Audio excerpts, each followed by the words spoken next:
What's up, you guys? Hey, episode 18 of the Chazway podcast, and I'm joined by my brand new friends, Grace and Matt, and they are in, I know today they're in New Mexico. So what's up, guys? What's going on? Yes, we're in New Mexico in a Walmart parking lot. In a Walmart parking lot, in a bus. That is so awesome. If the viewers, like, we do this on YouTube and on the podcast, so if they're watching, they're like, what is the background? Are they get a closet? Kind of. But it's a bus with the dogs, and they're in a Walmart parking lot with a solar overhang, like they do it big time in New Mexico, which is super cool. Big time Walmarts in New Mexico. It's keeping us cool, which is nice. That's so awesome. And so I asked these guys to be on. I've actually followed them for, I guess, probably since October, November of 2020.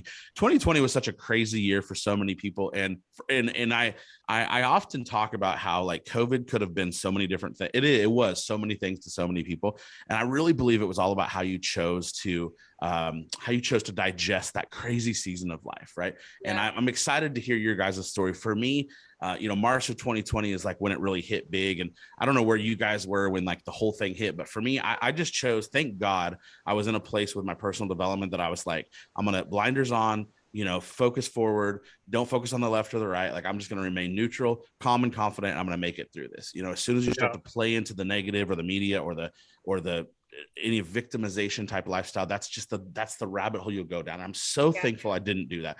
It was actually a really powerful year for me. And I assume for you guys as well. So that's where I found you guys, is on Instagram, I'm sure. And then, and so these guys have a crazy story, and I just wanted to bring them on. You guys, Matt and Grace, are literally like kind of world travelers. Have you guys been, before we get too into it, are you world travelers? Have y'all been out of the US much? Yeah, so, not together really. No, just okay, but previous? Yeah, I've traveled on my own, and he's traveled on his own.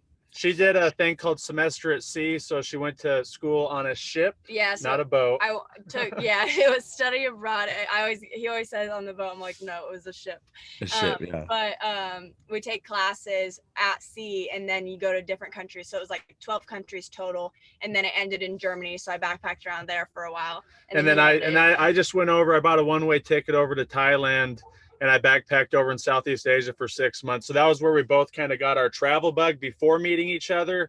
And then it's just been a lot of traveling since. Yeah, that's crazy. So let's roll right into it. What a perfect segue then. Before I do that, just because it's fresh on my mind. So my girlfriend's name is Anna. She's amazing. And her brother, his name is Micah Kavit. And I'll send you guys his info later. But he and his wife have a page on Instagram called Wander the Map. I actually interviewed them a few months ago, and I talked to them about you guys.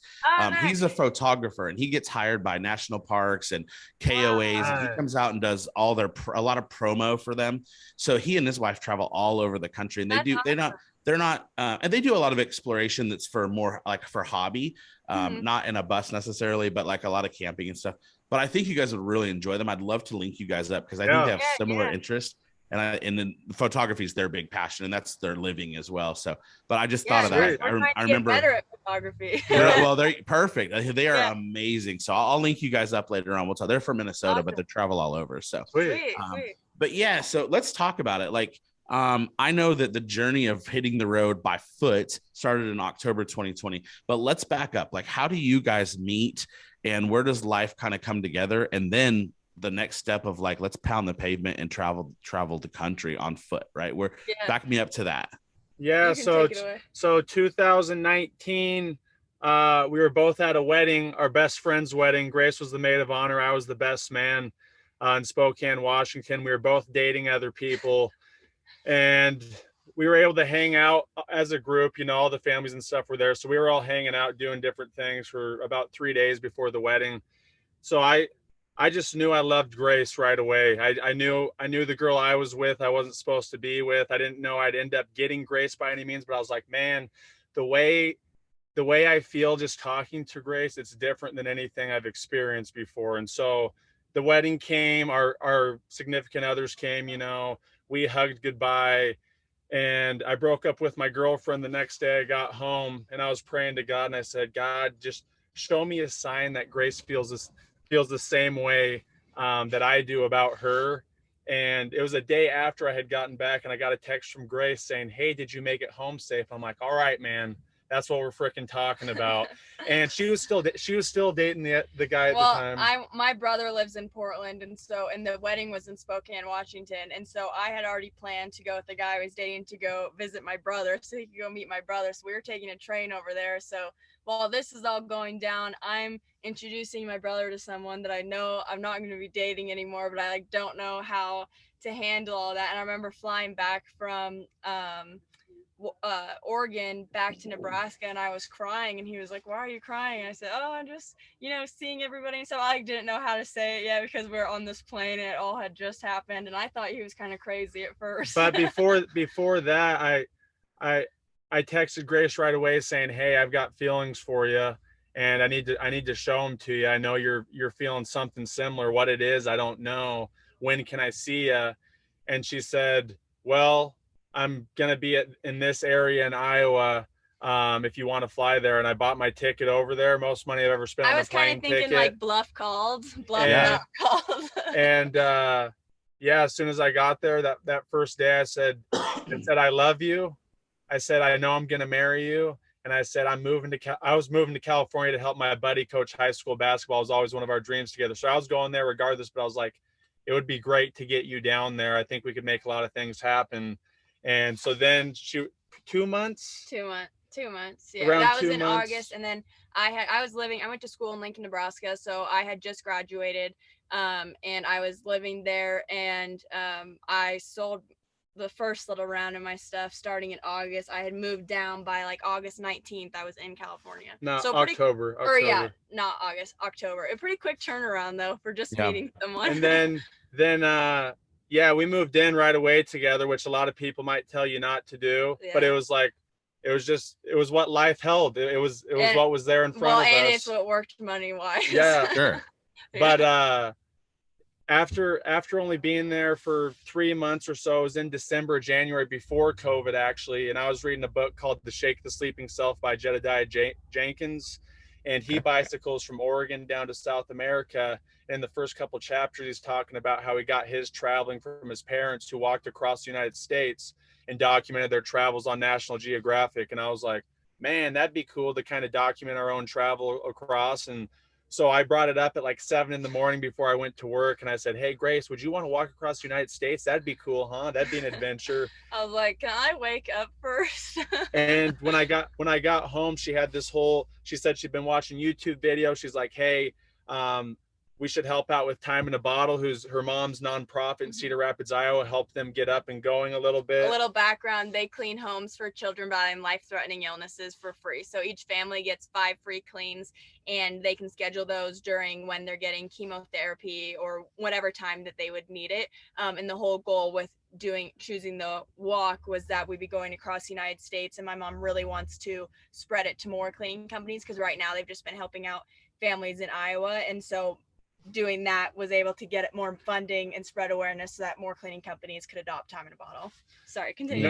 No. And I mean, great. so that took us to, then COVID hit, and, we had people saying, "Are you guys still going to be doing the walk?" And we're like, I mean, yeah, we're planning on selling all of our stuff. Like, this is our mission. Well, like, and we knew we were going to be outside. Like, it wasn't, while we didn't know there was so much unknown, we knew that we were going to be just walking by ourselves doing outside. And so we weren't worried about being an issue. Being around a bunch of people or anything like that. And so, that took us to our walk, taking off October 2nd. Yeah. So from Huntington Beach, California to Myrtle Beach, South Carolina, and it took 7 months. 7 months. Yeah. It was awesome. And we just finished a year ago yesterday. Yeah. Oh, well, was it really? Yep, yeah. Wow. So it's crazy that it's been that long since the end. Yeah, that's so wild. So, I mean, I have so many questions, and I don't want to take forever on all. Like, I'm a detail guy, so we don't need all the details. But I do want to ask, first of all, just to take a second, like on the time is it Time in a Bottle? Mm-hmm, Time in a Bottle. Okay, so on Time in a Bottle, where did that passion come from? Where did your mom, like, where did that stem from? Yeah, so my brother, I have 2 older brothers, 9 years and 6 years older than me. And my oldest brother, Chris, he had cancer when he was 11. It was some super long name. He's okay now, but it's some super long name. It was a hole in the roof of his mouth. It just kept getting bigger and bigger. And so then my mom had started cleaning homes on the side as a way to make money and also like have a flexible schedule with going to his appointments and stuff. And then once he got better, you know, so much of the community had come in to help my family. And one of the big things she noticed was how important it was to have a clean house. And it wasn't something you really thought about. And so her way of giving back later on and starting Time in a Bottle was because it's one of those things that just gets forgotten, and it's so important that you have a healthy home, especially when your immune system is compromised. And so they use organic products, all those things. And that's kind of, she didn't know it was going to be her passion. It just turned into that, all from my brother having cancer. And now she owns her cleaning company, and then she has Time in a Bottle, and she's able to help a lot of families, which is amazing.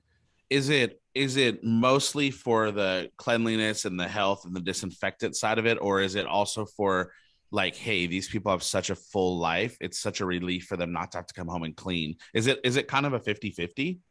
It's mainly Time in a Bottle is mainly for people with, it's mainly children with life-threatening illnesses. They have helped moms in the past, but it's mainly children and moms with life-threatening illnesses. Would you say it's 50-50 as far as like it's part of it's for cleaning, but part of it's to give the family more time together? Yeah, like both are very important. Like regardless, it's for those families. But is it more like your house needs disinfecting, or is it sometimes more like, hey, we're also going to take this load off your plate? Yeah, absolutely, and it gives them way more. I mean, time. Which is more of the reason of the name Time in a Bottle, giving the families more time. Yes, absolutely. Exactly. Sorry, okay. No, that's cool. That's why I ask. I think that's awesome because I mean, I've been so fortunate that I've not had any crazy things like that in my life at this point, and any family members. But when that happens, I think it's so easy to forget the things that we take for granted every day. So absolutely. And time is definitely precious all the time, but especially when you're faced with that in your forefront. And we'll continue on with the journey. But while we're on this for a second, I know that nonprofits are a real passion for you guys. Was it strictly Time in a Bottle for the walk? That was all Time in a Bottle, right? Yeah. So we raised about $100,000 for them. Awesome. And then and we'll talk more about it, but you guys have gotten into where you really have a passion now for some others, several other nonprofits, right? Yeah, one of the big things, we really just have like a passion for life, growing, trying to be better, understanding that, hey, we're so freaking fortunate when it comes down to it, you know, we're very blessed. And how are we able to give that back? One of those ways is trying to help out with nonprofits. We actually have a nonprofit we're calling later today out of Albuquerque, which hopefully will be helping out. Wow. And it's been kind of a learning process too, just getting a hold of nonprofits and trying to decide, hey, what is the best way to use our platform to help them? As with anything, we're still learning what works best, but we try to pick up trash, just trying to do things that are better for the environment, and just learning and sharing what we learn, you know? Yeah. And what an organic way to do that along the journey, right? Because you just talked about trash, and I was thinking about, I don't know, maybe a few weeks ago, you guys had the experience of the stuff in Texas with trash, right? And like, I just was thinking about, and maybe that had nothing to do with nonprofit, but I was just thinking about how like you stumble upon different things, and because of that, you're able to like really educate also, you know? That was cool. So that was Keep Austin Beautiful, which was a nonprofit we were able to get a hold of and say, hey, we just want to help out. And one of the biggest things is if we can help out, what people don't get is, hey, what difference am I going to make by picking up this piece of trash? But if you pick it up and 5 other people watch you and they're motivated to do it, and it's a chain reaction, kind of like what you're talking about with your podcast, bringing good people together. What's the message? What are we trying to do here? Big things can happen. Yeah. And so Keep Austin Beautiful was a cool community nonprofit in Austin. And I think people always say, even if only one person sees, but it's not even, it's especially if only one person sees. Yes. One person is one person. You have no idea what impact that's going to make later on. Oh, absolutely. I totally agree. Okay. So it takes 7 months to make the trip across country on foot. What was the biggest challenge of that 7 months? For me, eating. Yeah, look, our diet was really bad. Really bad. I'm probably one of the only people you'll know who walked across America and gained weight. I ate horribly. It was just one limited options. Like when we walked through New Mexico, we were literally left with an occasional grocery store, but mainly Dollar Generals and gas stations. Because, you know, even if you get to a town, we might not be able to get to a grocery store that's 5 miles off the path. That adds on 10 miles. That's 5 or 6 hours of your day. And you're hungry, so you're eating like I remember PJ's fresh pizzas, so good. Yeah. Those are 2 for $5. Like, I mean, too many energy drinks. You're sitting outside that gas station, you're going in and out because you're so hungry and you don't know the next time you're gonna see it. And I'm allergic to gluten, dairy, almonds, cashews, like so many things, and so it makes me super, super swollen. And so I think even though it wasn't hard physically, I think it would have been. I mean, it had its hard days physically, but I think it would have been even easier had I been able to eat ways that didn't make my body inflame. That was my biggest challenge. Yeah, but, I mean, there was cold days, there was windy days, but to us, it's like we knew where we were going. We have nothing. We have our cart and our dogs and 6 or 7 totes at my parents' house with stuff, so we've got nothing else to do. We need to make it from the West Coast to the East Coast without any rides. That's the mission. That made it a lot easier. My brother, the one who had cancer, he walked with us from Albuquerque to Amarillo. And I think it was not that it was hard. I mean, obviously it was harder for him in a sense of he just was thrown into us already going 20 plus miles a day, and we really threw him into it, and he was carrying a pack. But he had his girlfriend back at home. He didn't have a dog yet. He had all that stuff back at home, those luxuries that he was always thinking about. And we talked about that when he was with us, is we weren't thinking about those things. We weren't thinking, oh, what's our apartment, blah, blah, blah. I could be in a nice cozy bed and, sit on the sofa and watch TV. It's your only choice is if you want to be done, you keep walking. So I think that really made it a lot easier mentally. Yeah. Oh, man. What about you, for Matt? What was the hardest part for you? I mean, honestly, so this was something that we're still like us processing our walk. We still don't even feel like we did it. We still haven't had enough time because we went straight from the walk into buying our bus, into gutting it, into renovating it, into starting us in a bus. So there's definitely some things I think we still learned. The hard part was all the support we're getting, right? It's kind of a weird line. We were getting so much support in the South. We were getting so many people honking their horns, waving, stopping, and it was so cool. And then it just freaking went like this. And it's like, man, I've been walking 20 miles today. It's 90 degrees outside. We need to make it to our spot, and we can't make any progress. And it's like the hardest thing because people, it's out of the goodness of their heart, but you just so tired. You're so tired, man. You just want to go set up the tent or get into your hotel room. So and that was a big mental challenge because you're trying to do the right thing. Obviously, we want to spread. We're trying to be communicative with people. And sorry about that. Sorry. We're trying to include people into our journey, but there's a line also personally you have to know of, hey, I'm done for today. Like I'm a little bit worn out. So that was the biggest challenge. Well, you're walking. There's no way to go, I guess, hide per se. Like people know your route, you're going. Even when we're staying at a hotel, obviously, again, it's just kindness. People are excited, want to meet us, want to help out. But that can be hard sometimes when you, like you're saying, walk however many miles, and then someone's like, oh, hey, I'm here to come talk to you, And that's where it comes down to like what you're talking about, and it's just. You got to make the personal sacrifice. You're making someone's day, week, or month. To me, it might be kind of a hassle for 5 minutes, but hey, can you get the strength to just, still have a good conversation, which we did. I would say, but it's just like anybody learning anything. There's a battery, and you got to know what works for you, what doesn't. How can you be polite?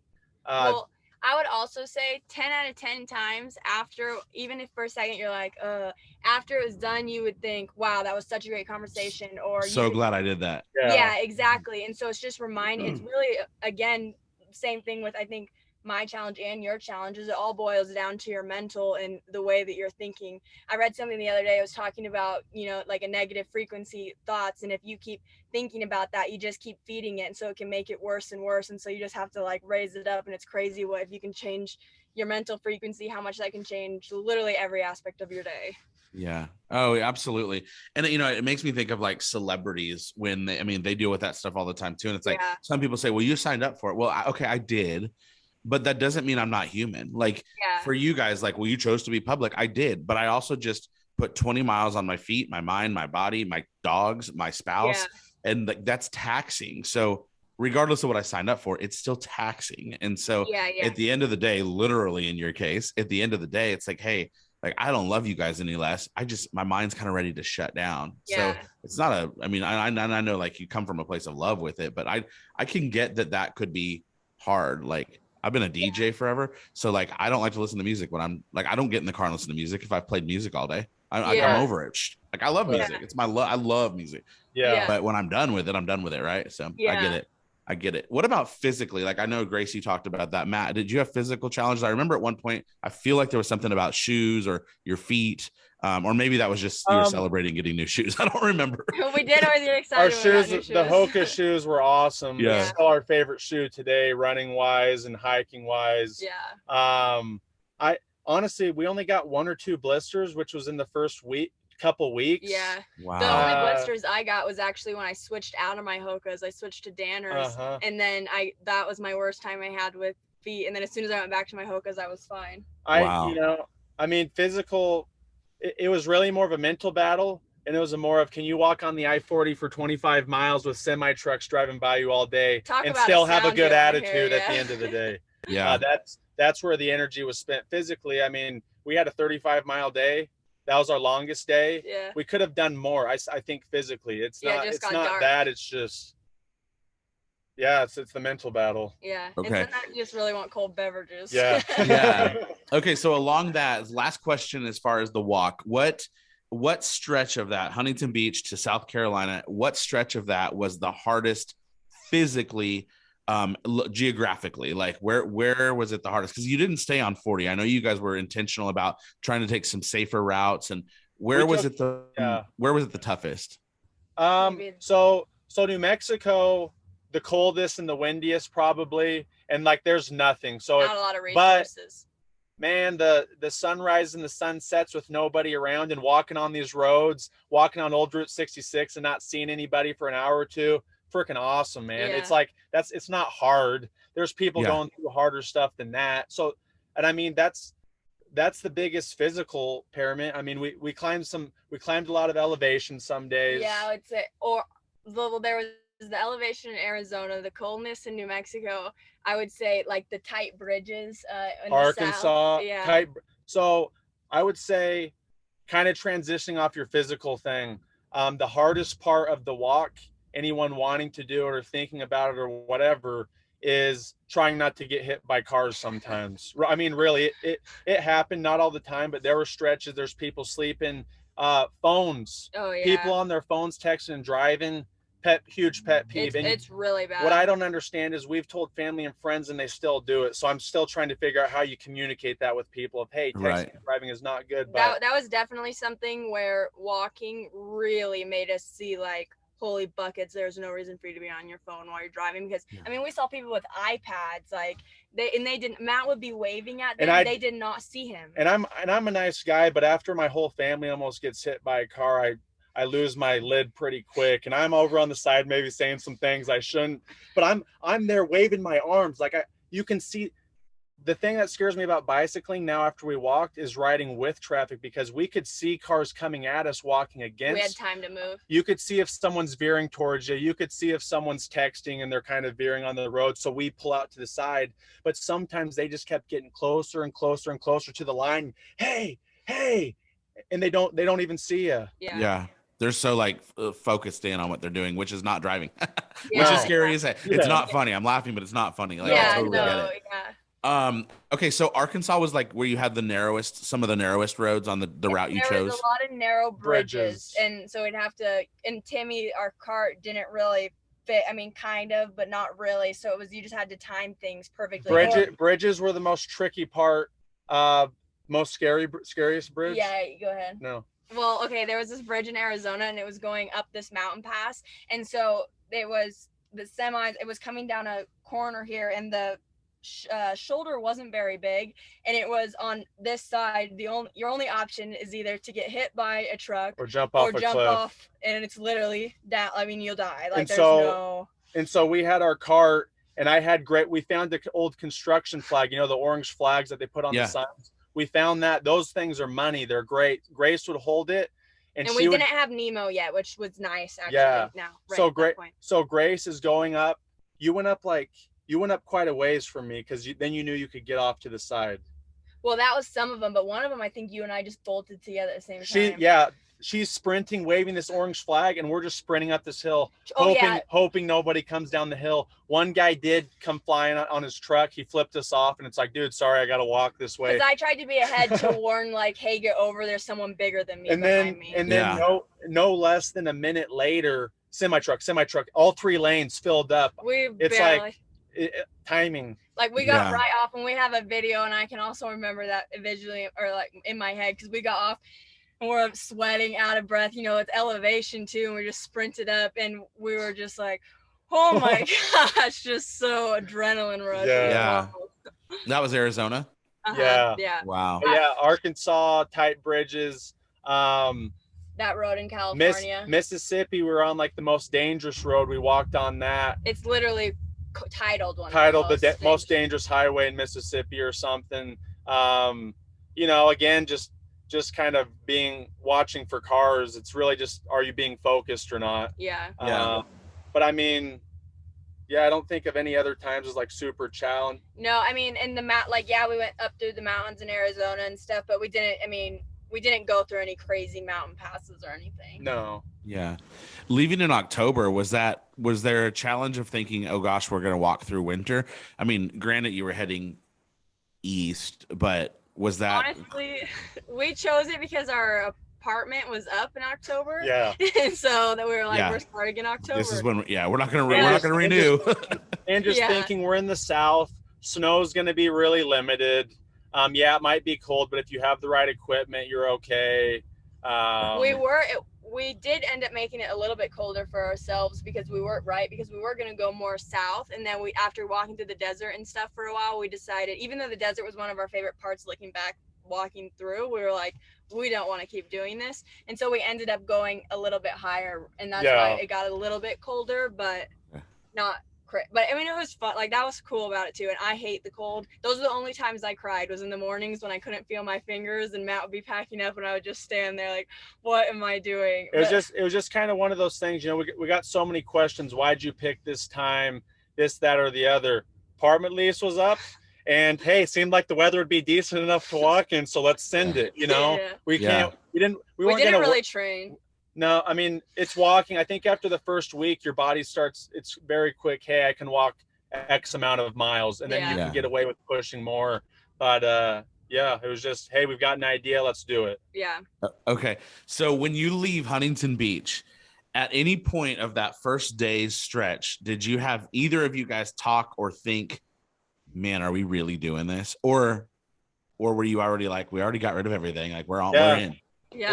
We weren't gonna give up. It was like, we're not gonna give up, and also we're documenting everything. We're finishing this thing. And we told everybody we knew we were doing it. Like, there was no going back. And we're both like that in a sense of, if we're gonna put it out there. I'm like it more so if I just tell myself I'm doing something, I might not hold it up. But if I tell everyone, absolutely, no matter what, even if you tell yourself you're doing it. You're doing it. I don't think there was that. But the first day we ended up walking longer. We booked the first few nights were hotels because we were in the city in California, and so I booked the wrong hotel, so we had to walk an extra however many miles. So we definitely got our first little sense of adventure. Yeah, that's crazy. All right, well, I mean, thanks for sharing that part, because that obviously that really kind of was the beginning publicly of the journey. Had you done much social media wise before that? I mean, first of all, let's just back up so that the guests understand. We're like, timeline wise, how much time were you guys a couple before you hit the road?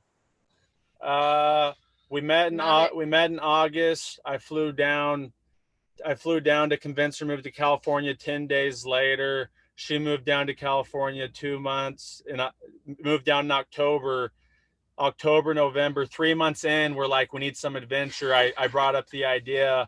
Then we started planning. We started trying to get gear sponsorships, putting together a website. That's when we started putting more on social media. Starting to get more consistent, practicing being on the camera, just trying to like, hey, how can we do the best we can? It's not going to be perfect, but how can we share the best we can? Yeah.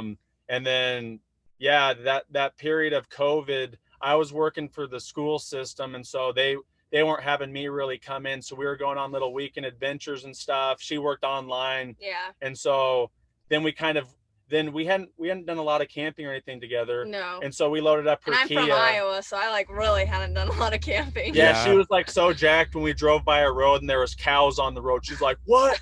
These cows are out here?" I thought it was cool, just free roaming. But we traveled through Colorado. We did some traveling, kind of testing out camping. Hey, what are we gonna need? Yeah. And then October, we had all of our stuff sold. Yeah, we lived out of the Kia. I had a Kia, and we lived out of that for the summer, like going to Colorado and stuff. Yeah, then we sold it, and we still, like, when we started our walk, I think we had just hit 1,000 on Instagram. Like, we were so excited.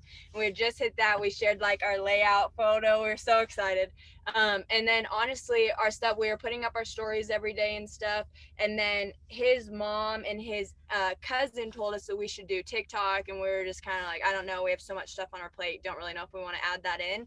And then it wasn't until we were in Oklahoma that we started putting stuff on TikTok, and that's what really took off our social media.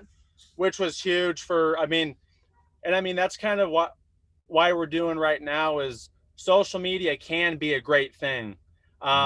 We want to be able to use our platform. Like, yeah, we want to be able to make our living and, be able to travel, but we also want to be able to help out. And on the walk, donation wise and publicity wise, freaking skyrocketed once that happened, which was great. Yeah. I don't know what we were sitting at before then, which any amount was great for us. Yeah. Like, we didn't have a set goal, like as much as we can get is awesome. Before January, we probably had around maybe 20,000 raised. Does that sound right? Probably. And we're like, hey, that's great. Yeah. And then that happened, and we went and we had raised up to like 70,000 something within the last 20 days. We raised like $20,000 or $30,000. Wow. Like, yeah. It was just, and we had never seen, it was just crazy how quick it all happened, and just, it was absolutely, I forget what your question was, so I'm sorry. And that was, yeah, I don't know either. but I mean, the addition of TikTok is really where it skyrocketed. Yeah. Okay. And it helped us too. Sorry about that. It helped when, once that happened, then news stations were reaching out to us. The news was big on, like, a lot of people actually donated from the news, from seeing us on news, but the social media led us to getting us on the news to share the message. And because we had done such a great, like on Instagram and stuff, that was always going to be our #1 platform. So we had already been documenting real time on there. And we still to this day have all our highlights saved. You can see from day one of the walk to the end of the walk. And so when people saw on TikTok, even though we just posted once we got to Oklahoma, so people are thinking, obviously still cool, but you're almost done with it. We were able to say, hey, if you'd like to go over to Instagram and see that, then you can see what we've all done. And I think Instagram is our more personal page and where we can really connect with people more. Yeah. And because of that, that's where we share more of helping out with nonprofits and stuff, like in our store. Yeah. Okay. So just let's stick with social media for just a second. So was it just, I'm in Oklahoma. So was it just the irony that you happened to be in Oklahoma when you launched, when you're like, oh, let's do TikTok? You just happened to be in Oklahoma, or? Yeah, we just happened to be in Oklahoma. Yeah, we had the TikTok account, and like we had done some stuff when we were locked up with COVID and stuff, but it was like nothing we thought serious about. Yeah, like 2 or 3. We put out one TikTok maybe a couple weeks in, just like a quick intro in Arizona, and then we put out one more, and then I don't know. We put up one that was a quick, like, day. Matt was talking. It was like a day or whatever of the walk. Yeah, just a short. And it got like 20,000 views. And we thought, holy butt, like, that is so wild. And so then we were walking on a frontage road, and Matt was like, you know what? Hey, he just said, hey, go record me really quick. And so I started recording him, and we posted that. And that one got like almost 4 million views. And that was what really kicked it off. And it was just awesome. Talking about what we were doing. But one of the things that was cool too, which we haven't quite been able to get the same sort of interaction with being on the bus compared to the walk, in the sense of, it was really cool, the small towns and stuff, like it was really cool for them, like, hey, these guys are walking through our town. So it was kind of cool to experience that in all different places. I mean, even in Oklahoma, some of those small towns, they're completely different than other places. Yeah, the walk was really cool for being able to experience each community. Yeah. And that's something we haven't been able to dive in as deep living in the bus. Again, there's pros and cons to everything, but that was really cool with the walk. Just all the small towns. It's like, even though we had said one of the challenges was people coming up to us all the time, that was also the best part. The battery. It was also the battery. Yeah, like it was what fuels at the same time, because, you know, like he's saying, we got to experience all these communities, all these different things these communities do, meet all these different kinds of people. Like, it was really cool in its own sense too. Yeah, absolutely. And we haven't been able to do that on the bus as much. So a couple more things on socials. So where do you utilize YouTube in this whole package? So TikTok, Instagram specifically, where do you implement YouTube in all of this? That's our baby. We're trying to nurture and turn it into what we want to, kind of a thing. Yeah. We had the intention of on the walk being able to record it, and ultimately what happened was you're really tired. You don't feel like setting up the GoPro to capture the cart rolling on the ground. You just want to get through the day. Well, and we're doing all of the other we're doing platforms. Everything else. So, you know, like, we're building our brand, and there's so much with it. And going back to social media, I hated social media before I met Grace. And then, like, we were just talking, we're like, hey, we could have a really cool page, the Golden Road, with that. And we did that like the first day I flew down there. Yeah, so we made the account, and it's a transition, probably like you found out with, podcasting or whatever. Like, you have to learn what works for you, how to do it. There's all the other things that go in with it. You're not just doing a podcast. There's all the other things that come with the package.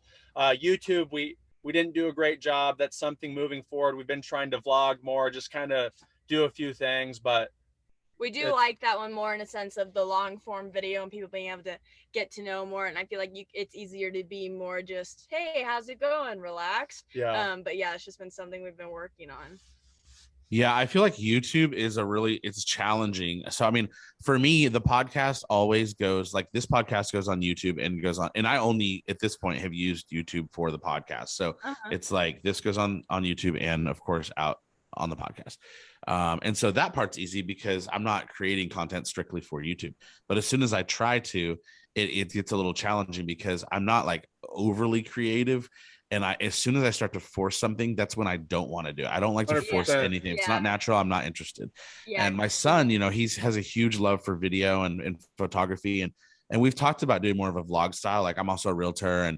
And so there's a lot of, like, he has really nice camera stuff. And so we talk a lot about, like, he could just do stuff along with me. Yeah. But what happens is sometimes, and I don't know if this happened to you guys when you were on your journey, but in the beginning, but I also don't want to turn back to the camera and be like, all right, guys. And so today I'm going to run to Walmart, because then that also just doesn't feel natural. Yeah. So for me, like, I do feel like that's a piece of YouTube that people cling on to. They want that. People want to be in your business. Yeah. That's why we watch things sometimes. Like, we want to. And I think that's one of the reasons you had huge success probably in the beginning for Instagram for you, and maybe TikTok too. People want to know what you guys are doing, Yeah. It's, for me, it's been a little bit of a challenge of trying to figure out how do I navigate that into YouTube. So it's a challenge for me too, and I want it because I think it's a necessary, but I haven't made it happen yet. So it's just we're right there with you. Yeah, so many platforms and so many different ways to do them all. But it's cool that there are so many ways that you can share whatever your story is at the same time. For sure. So so last question on that area is, how do you, because I know it's gonna be challenging, right? All of that. Do you have like a flow? Do you guys flow your day as far as not just your day-to-day life, but like, do you know, like, okay, we want to film a TikTok each day, or are you capitalizing on multi-purposing your content? So like, you use your content and then you just share it to TikTok, and then also you're using it on Instagram. Like, what's your day look like?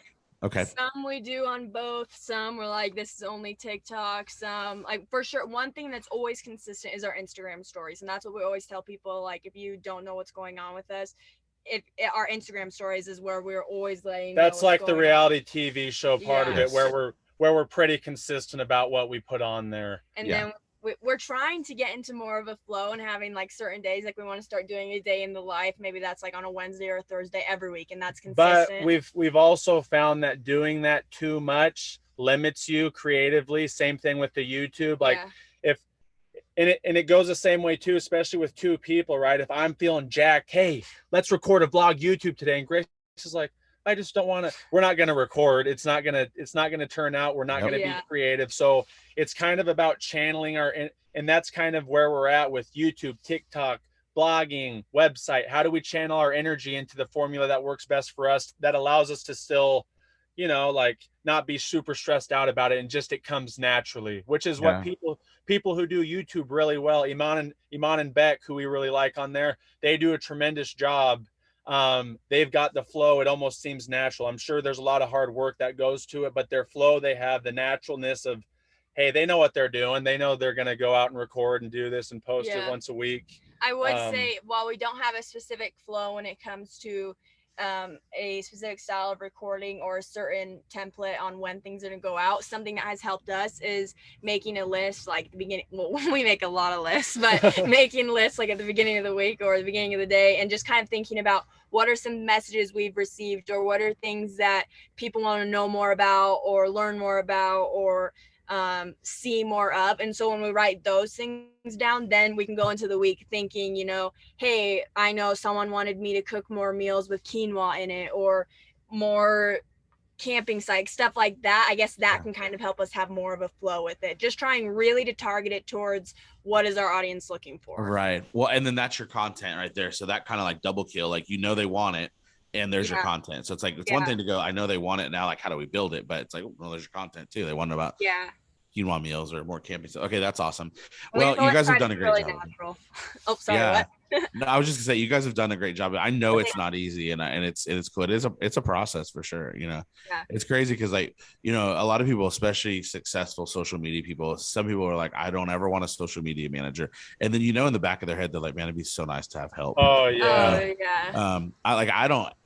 I don't personally ever want somebody to like communicate with my friends, I wouldn't want somebody to answer my, like, if I message you, I don't want to hear back from a bot or somebody on Fiverr, but at the same time, like, your daily things, it would be nice to have, like, sometimes there's relief in that. I think it's really important that we're going off of that. Yes, there are times when having someone to help, maybe with contacting brands or things like that, would be fantastic. I think that so much value would be lost for us and for other people if we were not the ones responding to the messages, because we get to, I feel like everyone's our friends. We get to connect with everybody through our messages. We then get to see, what do people want to know more of, what don't want to know more of, what do people not know about, stuff like that. Like, I think if you're not responding to your messages, you're just losing so much value and so much connection. And I mean, going back to that too, on our walk, we were like hit or miss on messages because we didn't have enough time in the day. It piled up, and it was just like, hey, no offense to anybody, but we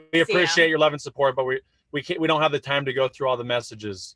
But I didn't do a good job at all, even after the walk and then through the bus and stuff. Grace was doing a lot of our messages, and I couldn't get into it. And then I started to really suffer that connection wise. I'm like, I feel like I'm not connected to our audience. I feel like I don't even know what to create, because, it just completely shut you down once I started doing it again, which now we have a way better balance with things, which, again, learning and growing the way life goes. Sure. It's helped out a lot with the connection wise. Yeah, because social media, even though people are watching us on a screen, it's not a one-sided thing. The whole point, at least for us, is we want it to be two-sided. We want to have those conversations. We want people to engage. We want to engage with you, because that's how you're going to build a community. And especially traveling all the time and being nomads and stuff, we don't have a home or a community. So that truly is our community, and everyone is our friends. Yeah. And, on that note, quickly, I will say that it's so great. And I actually do. It's funny how many people, like, just this right here, like, some of the people that I've built great relationships with have been through social media. And, there was a time, if you look back 10, 12, 15 years ago, like, to meet or know somebody off social media was, first of all, unheard of. And then after it was unheard of, it became really weird. And it's not just not weird anymore. It's the way. And I try to tell people, I'm like, listen, you're sleeping in missing opportunities if you don't network with what's right in front of you, because people are spending hours clearly driving down the highway while you're hiking, right? Well, they're already on their phone scrolling while they're driving down the highway. But I mean, the truth is the people are on their phones all the time. And so if you're scrolling anyways, build connections, build relationships, and so I mean, and I think it can be advantageous in so many different forms. We could talk about that for hours, but why not? If you're going to be on there, you might as well be doing things that are healthy and building strong connections and solid connections. So that's where awesome. That's where the discussion is. It's like your phone is either your best friend, and it can be a great tool it can be your enemy and make you lazy, make you not want to do anything. We want our page to help support people and help show them kind of different things that we're learning, but we also don't want people to live on their phones. We want to be a good outlet at the end of the night. Hey, we'd love for you to check in on how our day went and see if there's something to be learned, but don't be on your phone all day. Go do something. There's so much in life to do and to go see, and the phone can sometimes be limiting. Yeah, it is, and I'm guilty of both sides of it. I mean, I use it. It's a tool for me every single day, and that's actually what I was gonna say a minute ago is like the relationships, because you said you feel like some people are your friends. Like I do feel like a huge amount of my relationships are built through social media. But again, to your point, Matt, it is also very easy to get sucked into that. So it's balance again, and is another thing. So let's move forward. You finish up the 7 months. And why South Carolina? Is that where your family's at, Matt? No, we just kind of chose. We kind of drew a line across the map, and it was almost perfect straight across. So Huntington Beach, California was chosen because of Grace's dad. Yeah, my dad had lived there. I don't know how long he lived there, but I'm gonna crack this window. It's getting a little hot. Sure. He had lived there when he was like 12. He did junior lifeguards, whatever. And I remember he had always talked to me about how he wanted to go back there and he loved it there. And so then when I moved to California, and then COVID happened, my parents never got to come out and visit where we were staying. And so we decided to choose Huntington Beach because I knew my dad would fly out to see us leave, and I knew he'd be able to go there. And then Myrtle Beach was so random. Like we were just looking at the map and we both said, never been to Myrtle Beach before. Yeah. Okay. But there was a spot along the trip that you guys landed though at one of your family's houses. In Amarillo, my parents got a Airbnb and they met us there for Christmas because my brother was with it. That's where my brother ended. Right. And so they came down. Okay, cool. Okay. So not the house, but it was like we did get to rent a house, so it felt like a nice homey Christmas. And both of your families are both of your families like super supportive of this wild journey you guys are doing? That's awesome. It was to the point where now I feel like they don't even think things we tell them is cool. We're hiking the Colorado Trail.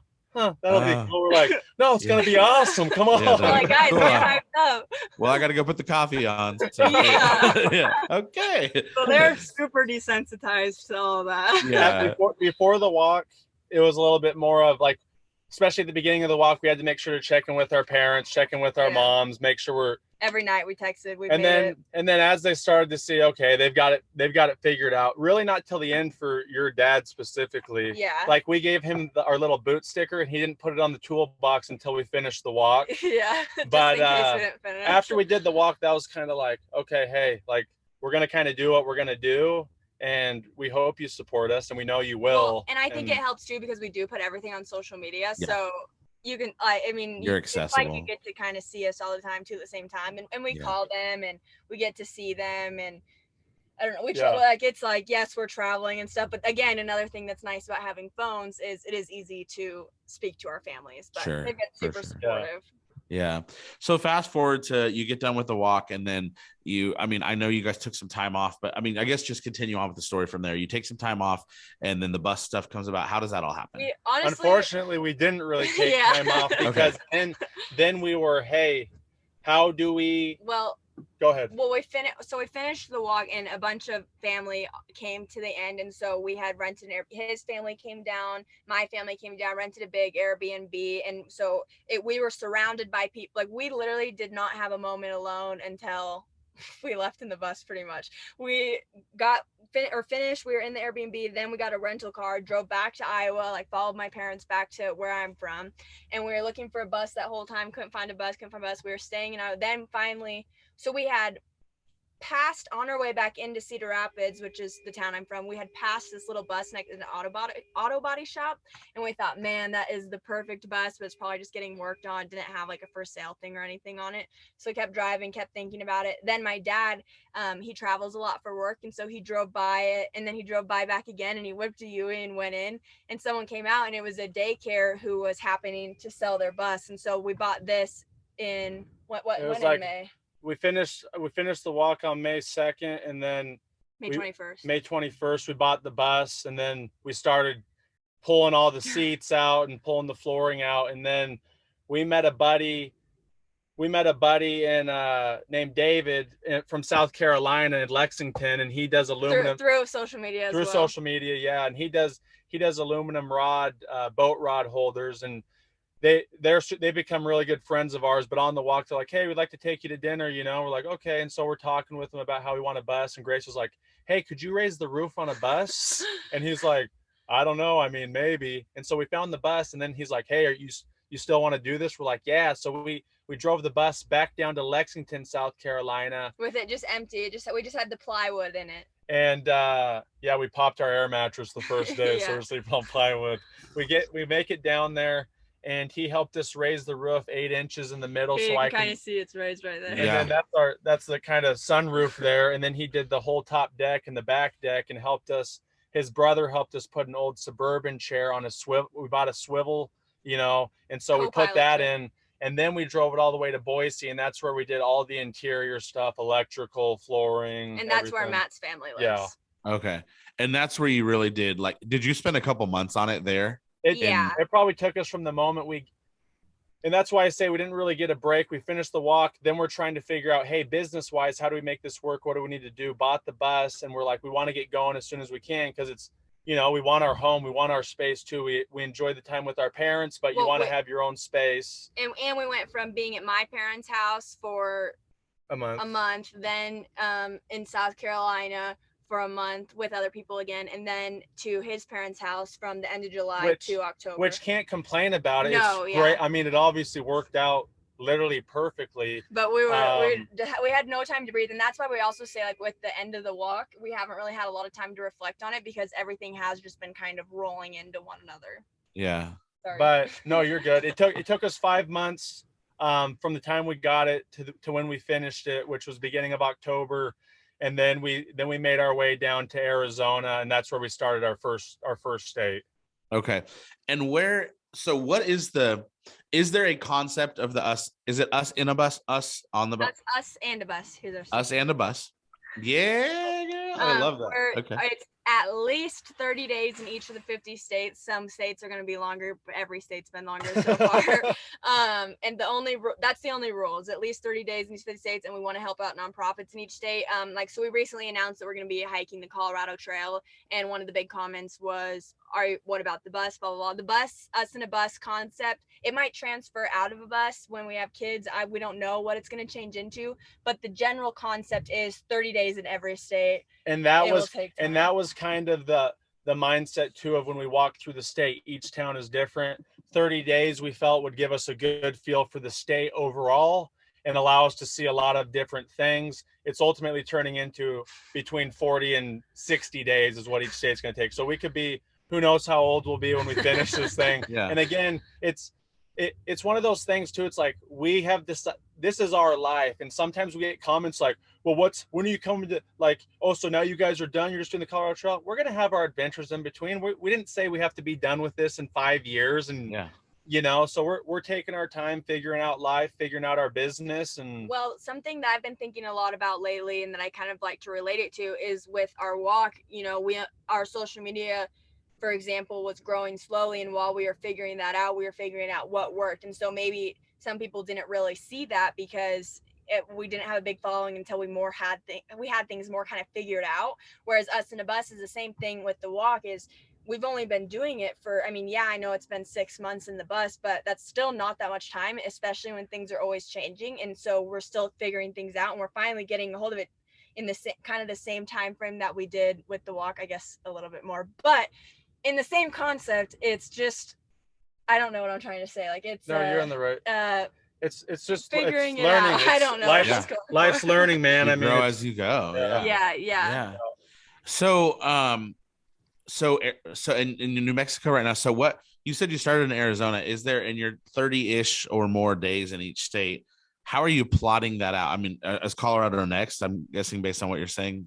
Yeah, so Colorado, we had done a month. Well, before we did our walk, we did actually a big little circle in the Kia. So we decided this time we'll still probably drive around in it, but this time we're gonna do the walk. Sorry, I talk so much. No.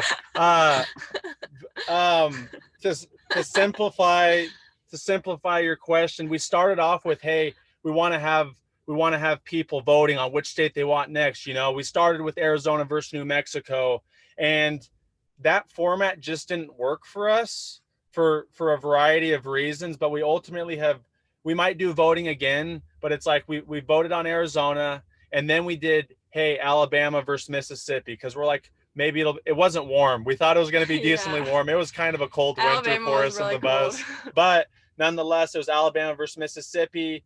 And then it just, I don't know, that wasn't doing what we wanted it to do, I guess. And it was also limiting us to certain things. Like when you start giving everyone else the option of what you're going to do, then if you change your mind, you can't back out of it.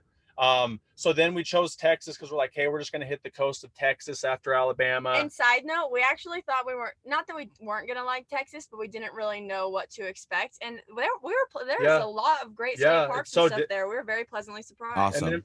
And then from Texas, our wedding's in Wyoming in August. And now that we've already announced we're going to Colorado next. So thinking New Mexico, then the Colorado Trail, and then we have our wedding in August, and we can just kind of gas wise make our way up. So. Yeah, but with Colorado and the Colorado Trail, is that something we're going to go around in the bus as well, or are we just only doing the walk? I'm not sure yet. Yeah, we don't know. I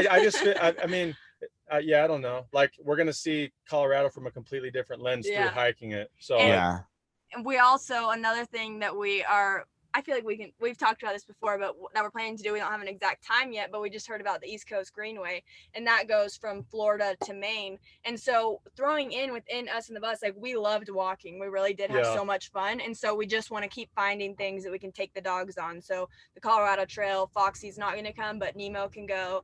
The East Coast Greenway, it's on a paved bike path, so we can push Timmy again. So we want to spend 30 days in each state, but we also want to go on fun adventures. So just intermixing the two. It's still a fun adventure traveling throughout each of the states. Like, I'm not going to sit here and act like it's not, but more of a physical challenge. Like, the walk was so unique compared to living but we're comfortable in the bus. It's great. It gives us the mobility. We have our work spot. But the key word is we're comfortable on the bus. So sometimes it's a little bit too comfortable. Yeah. Gotcha. Yeah. It's a hybrid thing you're doing. And I like that. I love the mix. So, okay. Colorado next, then Wyoming. So let's talk about that for a second. So you guys are not married yet. Where did you get engaged? He proposed on the side of the road on the walk in Aguila, Arizona. Okay. Oh, so that was fairly early in the walk. Yeah, the day after her birthday, because I wanted her 2 days of really good. He had said one time, because I knew he was going to propose, I just didn't know when. And he had said one time when we were back in California still, he said something like, wouldn't it be cool on your birthday? And I was like, not really. I want my birthday to be my birthday. Yeah. Matt, I didn't want to propose to her before because it's her birthday month. So you don't want to ruin any of the days prior either. So Matt, did you have a lot of I don't mean a lot. Like, had you had several relationships before you met Grace? Yeah. I mean, not a lot. I had a pretty serious relationship in community college. And then it was kind of like, I was playing basketball and going to school. So I was really focused on basketball in school. Wasn't really worried about it. Not a whole lot of dating experience. I've just always kind of known like what I'm looking for, and it was also mainly just a heart pull, there was just this radiant energy between us. I couldn't ignore it, and so I when you know. Absolutely. And the reason I ask is because I feel like you were so confident to say like, hey, I feel something, and I admire you so much for that. I think that's so awesome. And Grace, I know you said like it was a little weird for a minute, but like, did you just accept it at one point? You just said, I'm going to just roll with it. I mean, like at first it was more of just you don't know me, how can you say you love me type thing. But and we've talked about this in the past. And like when I went and picked him up from the airport, there wasn't, normally I'll get like weird gut feelings if I'm doing something wrong or something. And so I didn't have any of those thoughts. Like I wasn't nervous. Normally my face gets super red when I get embarrassed. I didn't get that. Like it just felt so natural that I was just driving to Des Moines to go pick Matt up. Like it didn't, Wow. it just felt like the right thing to do. Yeah. And it was never like, I would say when I first picked him up from the airport, we were driving to the Iowa State Fair and he just kept staring at me. I was like, why are you staring at me? You're so creepy.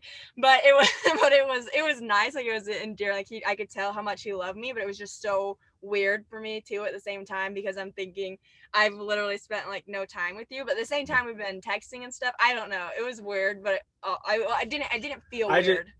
I mean, I just knew, like I knew as soon as I met her and I got to hang out a couple days with her, I was like, number one, and nothing against the girl I was with, but I was like, it's just, you know, she's nice, but it's just not gonna work. And then I was like, if I can't get Grace, I've got to find someone like her. And I don't know where you find unicorns just running out there in the field. And so I shot my shot and I felt confident with it. And I was like, yeah, totally. We're going to get married. Like, and we're going to do some really cool things. If it was up to him, he honestly would have proposed like way earlier. He made comments. I said, my dad will freak out. Yeah. Cause I knew for a long time, but I mean, the timing worked out the way it was supposed to.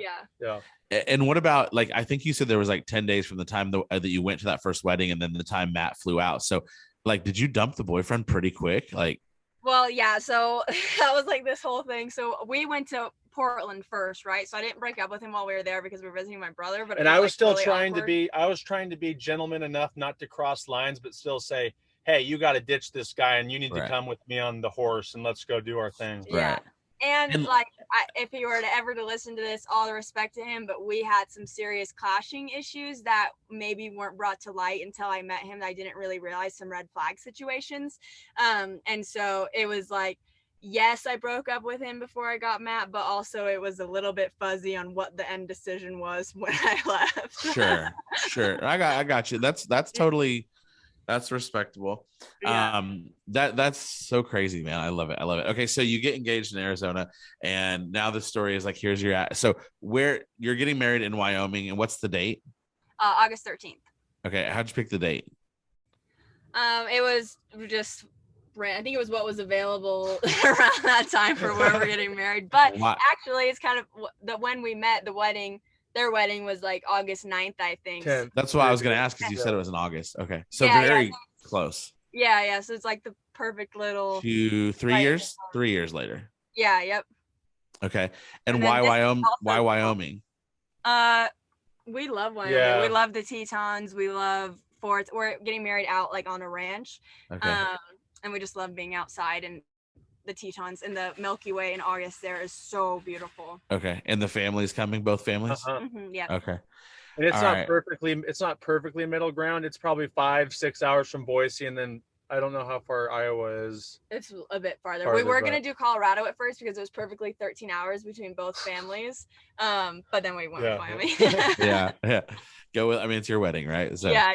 That's awesome. Okay. And so let's as we start to kind of wrap up, I have a few more questions, but what is life like in the bus actually, I want to ask this. Where does the income come from? Like, how are you supporting yourselves on this journey right now? Yeah, right now it's full-time content creation. I was able to quit my job in last July. This last July. Wow, it's almost been a year. Yeah. Nice. I was able to quit my job. And so we've been doing brand collaborations. We're real entrepreneurs just working on our linking in affiliate codes with stuff, monetizing on YouTube. We do a Patreon subscription service, which we're trying to dial in what we want that to look like. So just kind of the whole package. And honestly, when we started, we were like, hey, you're going to have your job quit. We can make this boat sell for 6 months. If we make it sell for 6 months and we can get some additional things coming, we can keep it selling longer. Like when people look at us and stuff, I don't want people to think that we just have it made and like, you know, we can do whatever we want money wise. We don't like have a lot of money in the bank by any means. Our dream is to keep traveling, so we're finding a way to get enough money, and hopefully as you grow, you know, hopefully we're able to do a few more things. But yeah. So you're just making it work. Business. Just making it work. Yes. Yeah. We know we like working for ourselves. We know we have something special to share. We believe in ourselves. The energy is good. Do the right things, work hard, learn, keep going. Yeah. And everything else will come the way it's supposed to. So I love that. I just, I mean, people are going to be curious. Maybe people won't always have the guts to ask, but people are going to be curious. Like, how do you survive on the road? What about the gas prices? Right. You know, I mean, they're going to ask. And so I'm just like, that, I mean, like, yes, we are living on the road, and no, we're not living I guess I consider a luxurious lifestyle because we're on the road, but like, it's not luxurious in a sense of that we don't go out all the time, we don't buy a lot of things, you know, stuff like that, but at the same time, I mean, there are things that we don't have right now to have this lifestyle. And so I think that needs to be made clear too, because I think sometimes people just think, oh, if I just have, you know, X amount of money, I can do it. You can, but understand there are going to be things that you get rid of at first until you can. And the hard part, we do get asked that question probably once or twice a week, and it's, you know, the quick answer is we're entrepreneurs, right? But there's so much more to that. And like, yeah, we were fortunate enough to time things right and to have our prep work stuff in to where when our social media did take off, right? Yeah, I mean, you can say it's luck or whatever, but we felt like we put ourselves in position to start at that base, and and we're very fortunate to have that base we started with, because it's extremely hard to do. Like, everyone who's trying to, and I think everyone should try to share their journey, you have to be patient. You might get a viral video, but if you don't have the whole package to wrap it up and your brand doesn't mean something, you're not going to keep going.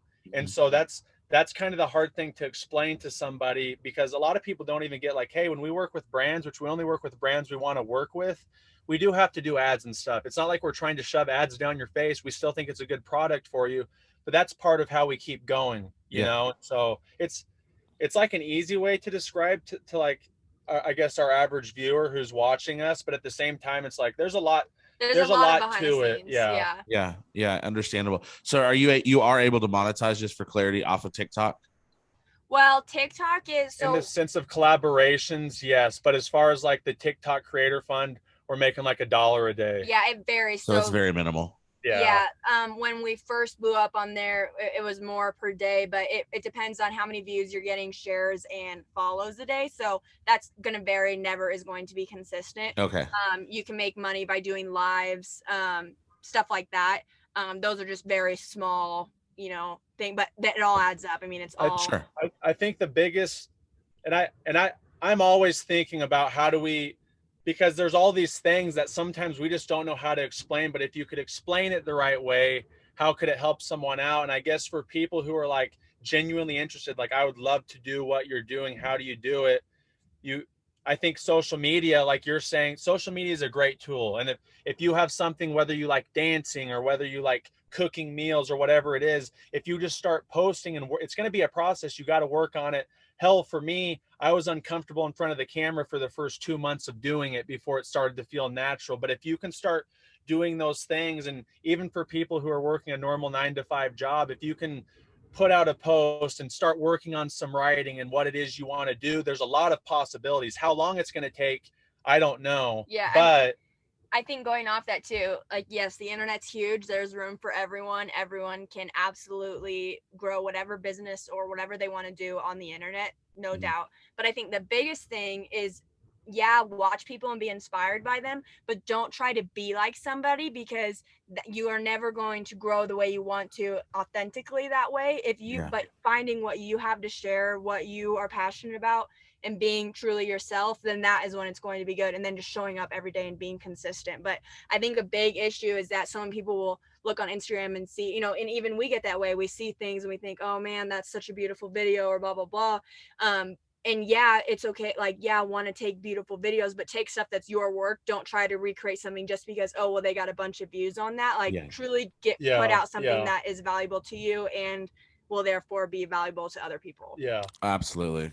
Oh, I love that. And that's a great reminder for anybody, because it is really easy to get caught up in what other people are doing. The reality is, like, do you and do your best you, and it'll follow however it's supposed to. Whatever's supposed to come of that will come. Okay, so we're gonna wrap up, but before we do that, like, you guys are living in a bus. It's kind of tight quarters.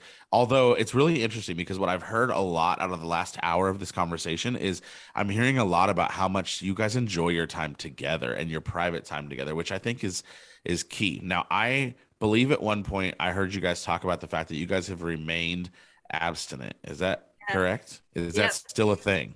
Yeah, so and I was gonna say this earlier, that it's funny, but we had chosen to go abstinent around the beginning. Now, abstinent or celibate? Well, Which one? No, we said I'm probably celibate, using the wrong word. Celibate. No, you're not. You're right. Using the right we word. said celibate. People were like, "Well, you don't kiss." But we kiss. Yeah. We just don't anything. That Is that the difference? I really don't know the difference. Yeah. I don't know. But yes, go ahead. Keep just going. Strictly, okay, for clarity, strictly we're speaking of sex, right? Yes. Yeah. Close your ears, kids. Yeah. PG-13. I was gonna say Pete. That's probably better than PG-13 nowadays. But it was August. It'll be 2 years when we get married, actually around the same kind of time that we get married, which again wasn't planned. But yeah, we waited. One was we were a little bit worried that I was going to be pregnant going on the walk, and we had already said we were going on the walk, and we were like, well, Matt was prepared to carry a cot, and so we're like, we're going to be doing this. But then once I found out I wasn't, we're like, we need to stop going through this stress. There's no reason to go through it. I got birth control because birth control was really bothering my stomach and stuff.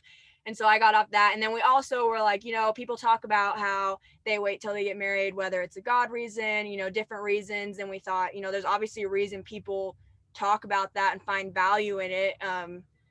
Like, why not give that a go? And so, yeah, we've been doing it. And honestly, it's really easy. I mean, it's not because we're not attracted to each other, but again, we put our mind to it. And that's just what we're doing. We're waiting. And also, I think it's really helped us love each other in different ways. Like, it's really helped our relationship with the way we can talk. I mean, we've always been really good communicating and stuff, but it's just allowed us to open up in different ways. I don't know how to explain that, but we're still holding strong. Yeah, that's so cool, man. Congratulations on that to both of you guys. I think, man, if there's there's so many ways that you guys inspire people of such like different age ranges and everything, but I mean, in a world that we're in today, that's a huge one, especially for hopefully young people as well, I think especially because we hadn't been prior, I think it also can show. I think sometimes people think, oh, well, if I've already done it or whatever, then it's out the bag, like that's just how it's going to be. But I think especially you and your partner both need to be on the same page about it, because that is it's not going to be it'll be hard without that.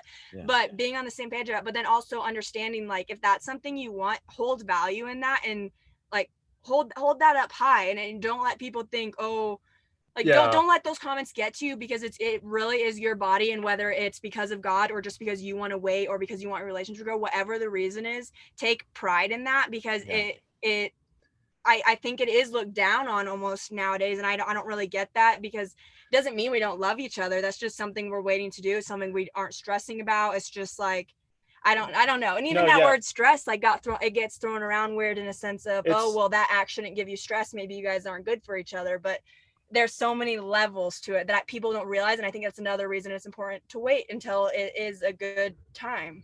And just relating that to with whatever is not being short-term minded and long-term. We've known we wanted to live in a bus, and we wanted to be content creators, and we manifested it through decision making. I mean, so anyone who wants to do whatever, you have to make a decision, you have to stick with it, and it's got to mean something to you. And if it doesn't, you need to find something else to do. But our decisions we've made, not to have sex, to sell all of our stuff, they're strategic. We've thought about them. We're putting our energy in the right place. See what happens, so dude, I mean, like, listen, there is such a message in that right there. Just those few words, like, it's the discipline and the strategic decision to become, like, this is what we want to do, and it's going to take these couple of things to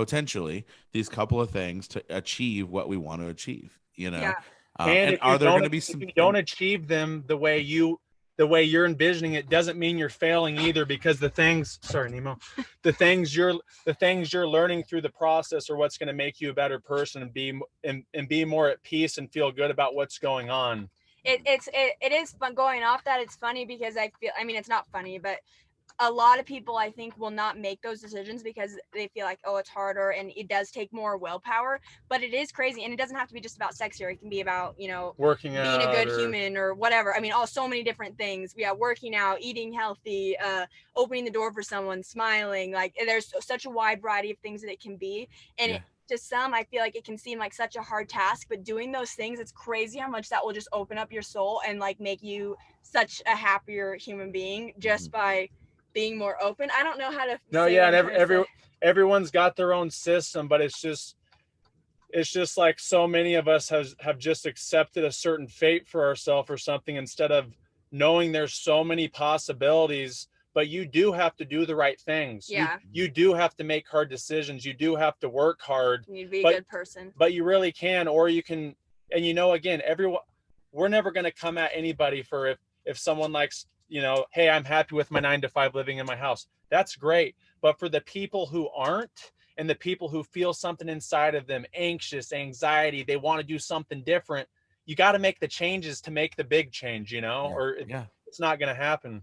No, absolutely. And I sometimes say, like, take your life from ordinary to extraordinary. That's not ever to like exclude ordinary. It's just to say to the truth is, as a whole, we are ordinary people. And to take your ordinary life and make it extraordinary, it's simply a decision.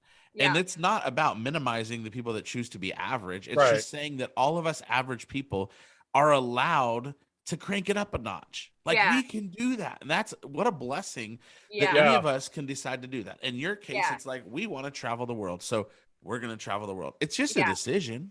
Yeah. I Instead wanted to of do a looking podcast. at people, what people are sharing and getting upset about it, looking at it and think, oh, I can do that too. Like, it shouldn't bring you down. You should let it lift you up. And if it is bringing you down, don't consume it.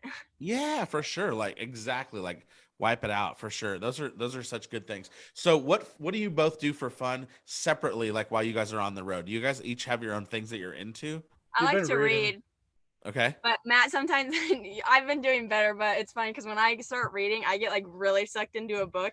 And so sometimes I'll ignore it. It's okay from time to time, but then when we're trying to do some work things and I can't get the book out of Grace's hands for 2 days, there's some lines. So I've been having, I do that in spurts. I've been buying like a book a week so that I don't eat too many. I need to get into reading a little bit more. Yeah, I've got a uke, and then the slack line we get out every once in a while, and then working out. Honestly, most of the stuff we do together.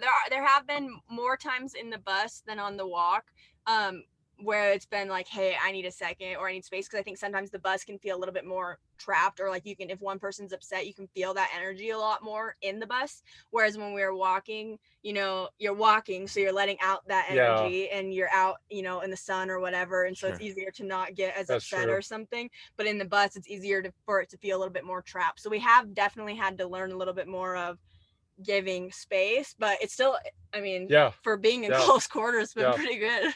Yeah. Do you honestly, truly, and this is a silly question, but maybe it's not, do you truly, you guys really seem to love each other and love your time together? And I'm not this is not like there's not a double-edged sword on this question, but is the majority of the time really truly happiness? Like you just enjoy being together? Today, I guess I can go, yes, it is. But also, like today, for example, I can't even remember what it was, but like we were sitting at the dog park and Matt said, I feel like you don't like me. And I said, yeah, sometimes I don't like you. But like I've never felt a love like the way that I do feel for Matt. Like I've never felt like a genuine upsetness. Sometimes I think, still but that's anybody. It's like family, I guess. And Grace and I are two very different people. Very different. We definitely blend very well together. But if one of us is in one of our moods, which a lot of times is being hangry, to be honest with you, then we really don't fight. We tell people we don't fight. We really don't. Yeah. There's times that it's like the energy's a little bit off, and we like have to. But it's just hey, we love each other. Hug it out. talk about it and then Yeah. leave it. Yeah. Make it work. That's Yeah. awesome. Never That's go to awesome. or anything, but Yeah. Well, that's so cool. So, listen, as we wrap up, I really love to give the guests like just a little bit of something to take with them. Before we do that, let me just ask, like, the best place for people to find you. I like to put it in the description. So, first of all, let's just clear this up. The Golden Road is with 2 G's. So anybody that is already like, they're probably looking for you for the last hour. Like, okay, I gotta find these guys. The Golden Road is with 2 G's. yes. Is the TikTok handle the same as Instagram? Yes. They're yeah, all so the same. everything, our website, all that stuff. It's actually when Matt flew down to Iowa and we decided to make that Instagram account, not even knowing what we like made it secretly. The Golden Road with 1G was taken. It's a vintage shop that's never posted anything. But the reason we decided to go with 2G's is because we knew we were going to get married one day and his last name is Groom. So we figured GG. So it worked out. But we made that a long time ago, which makes it kind of fun that it's coming to fruition. And yeah, that's crazy because I actually was curious. I actually assumed that it was because the normal one was probably already taken, which it was. But that's cool. It works out still. So okay. And I'll put that all in the description, but also on your mom's company, can you give me that website real quick? Yeah, so I'm gonna put it in the description. Yeah, perfect. It's timeinaBottle.org, and then she also has a Facebook page as well. Okay, awesome. I'll look those up. I'll make sure that those, just so that people can easily click on those. And then, are there any other sites that you guys would like me to list, just so that people could find, or anything that you just want to, make aware for people? I think that's it. We're still have to call our nonprofit today. Otherwise, we'd give our New Mexico nonprofit. But we can always send that to you later if you wanted. Yeah, you're absolutely. Then I could tie it into this specific podcast. Awesome. Okay, perfect. But people, when they go to your Instagram page, they'll also, you guys are really good about tying all that stuff in there. So yeah. You guys can find information about Matt and Grace on their Instagram page as well. So you guys definitely go check them out. And as far as like, let's leave one last tidbit of something amazing from you guys. If there was something you could say to inspire the listener or the viewer individually, what would that be? And we'll start with you, Grace. What would you leave with somebody maybe somebody that wants to do something to to spice up their life a little bit, or to gain some confidence, or to do something to take their life from average day to day to maybe slightly above average or extraordinary? Yeah, I'll try to make this short, but actually I wasn't sure what I was going to say. And then you said something about confidence, and I actually was never really like a very confident person. I did not have a great high school experience. I went to a different state in college because I wanted to get out of the state I was in. So I've definitely battled with all of those things. And I think the biggest thing that helped me was learning to take care of my body. So I hate working out, but like exercising a little bit at least helps a little, eating well, but then also like spending time with yourself. My dad always told me you should be your own best friend. And that's something that I've really learned more and more throughout my life. Even now I have my partner, but like if you don't love yourself and you're not your own best friend, then it's going to be so hard for you to be a good best friend or a good lover or whatever to anybody in your life. So just spending time with yourself, reflecting, thinking about who you are, what you want to be, and making the emotions that you feel, emotions that you want to feel. Yeah, nice. Yeah, that's so good. Thanks. Yeah. What about you, Matt? Yeah, mine's really just, if you want something, go get it. If you feel like something's not right, or you feel like you can do better, you can do better. And all the little decisions you make, diet, working out, meditation, reading, like these things that we forget about, which is the utmost important as far as our personal growth. Focus on those things. Don't focus on the things you don't have, or your situation. Someone who might not like their 9 to 5. Okay, those hours you're not working, or even while you're working, what are some things you can do to grow? Because we can all grow. It doesn't matter what we're doing. Everyone has the opportunity for growth.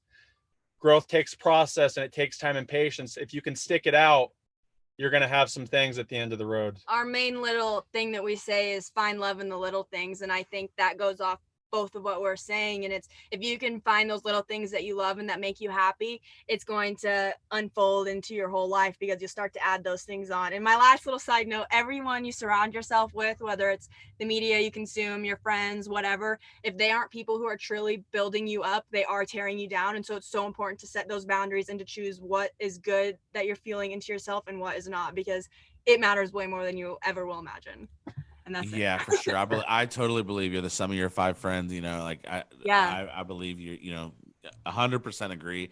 And I love that you said that. Even like what you even said, like even with social media, because I believe that. Like somebody could argue that in this day and age, it could be like, well, I don't hang out with anybody, but you do because you're consuming it. So if you're consuming Facebook and everything you see is somebody that's being negative, like you've got to shut that out because you're still receiving that. So it's your responsibility to exclude that from your life. So that's awesome, man. It's been such a pleasure, guys. If you love what you've seen and heard today, make sure that you guys jump on, check their page out as well. If you like what you see, like, share, comment, do all the things. If you guys want to screenshot what you see, then make sure that you do that and tag Grace and Matt at the Golden Row with 2 G's and tag me as well. And we would love that for sure as well. So again, Matt and Grace, thank you so much for being on. I'm excited. We appreciate you. Yeah, and I'm looking forward to following the journey. It's been so cool.